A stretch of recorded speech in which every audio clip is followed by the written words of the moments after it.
Well, Fall Guys has hit our gaming screens with a bit of a punch, hasn't it?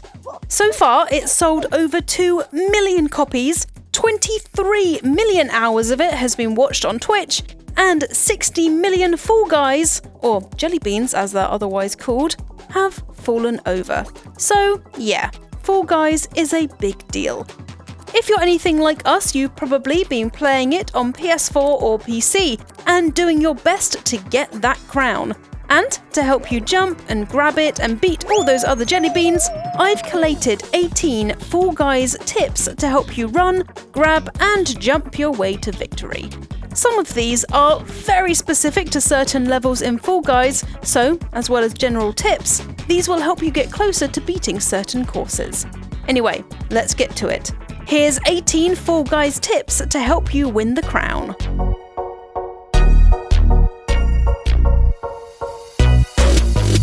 It's tempting to let your emotions or impatience, hey, don't look at me like that, get the better of you, but trust me, before you jump, make sure you're as close to the edge as possible beforehand, as jellybeans are small and can't jump that far.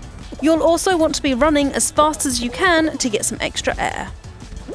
Diving is handy to avoid obstacles and get a bit of extra oomph behind your run to overtake other players, but it's just as useful in mid-air. After you jump, if you press the dive button, your jellybean will launch themselves forward in mid-air with gusto, which helps you cover way more ground and will compensate for you if you jump a bit too early. Don't forget to grab onto players. It's a bit of a dirty trick. Ding! No! Oh, you son! But it can help you slow down those ahead of you or even sabotage the enemy team by incapacitating some of their players. Plus, don't forget you need to grab the crown to win it, which is a small detail that you won't want to overlook and be at risk of jeopardizing your moment of glory.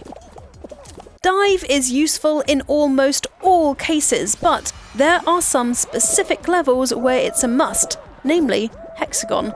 It'll help you clear large gaps in between tiles, letting you stay on upper levels longer than other jellybeans, and reducing your risk of being eliminated as quickly.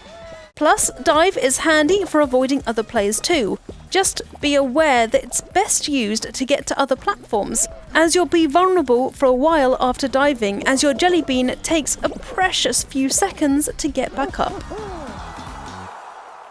Beams might look scary at first as they swing with a hell of a lot of power, but it is possible to use beams to your advantage.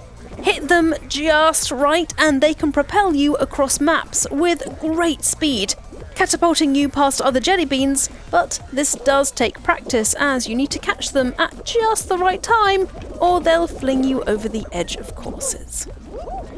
While you're playing some levels like Whirligig, you'll notice that a handful of jellybeans break away from the crowd and go their own way.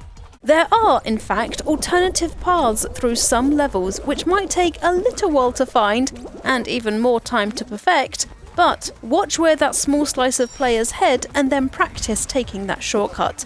In the Whirligig, for example, there's a giant fan in the middle towards the end which, if you manage to avoid the rotating blades, you'll shortcut the spinning platforms. But, again, remember to practice, practice, practice.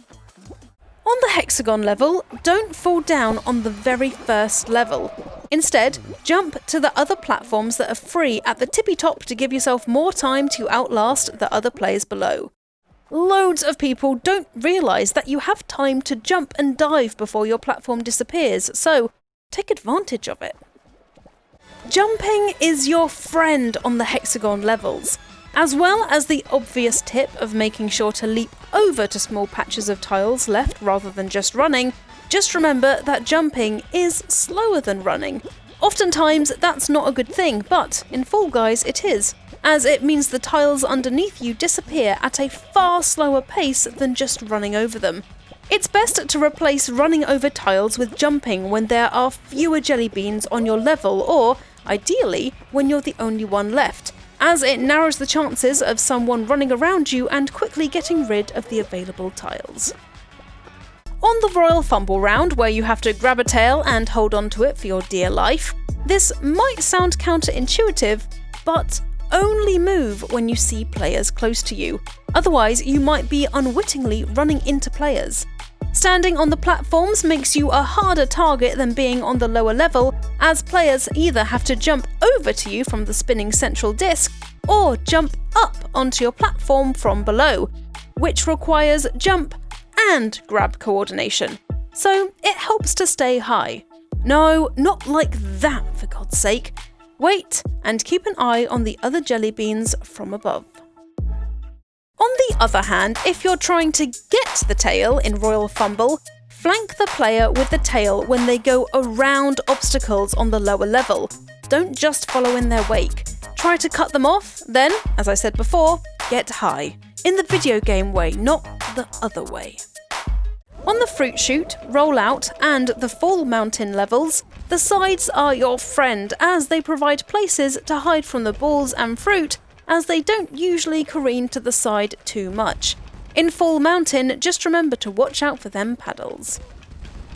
For the Jump Showdown course, you want to be on your own segment when the spinning beams come around. If there's too many jelly beans in one segment, it can get way too crowded, increasing your risk of getting knocked over when the other players fail to jump, or just when you get bashed into by some jerk and miss your chance to jump. Don't forget to be a goalkeeper on the full ball round, as preventing the opposing team from scoring is just as important as focusing on getting goals. The most effective way of moving a ball in your desired direction is to hit it with a well-timed dive jump, as this will often give the ball a much-needed nudge when compared to a standard jump. The same goes with the Hoarders course. Focus on keeping balls in your area and not just going after new ones. So, act as the good kind of gatekeeper for your team's own little nest. Indoor Dash, it doesn't hurt to have other players go before you so you don't waste time testing doors.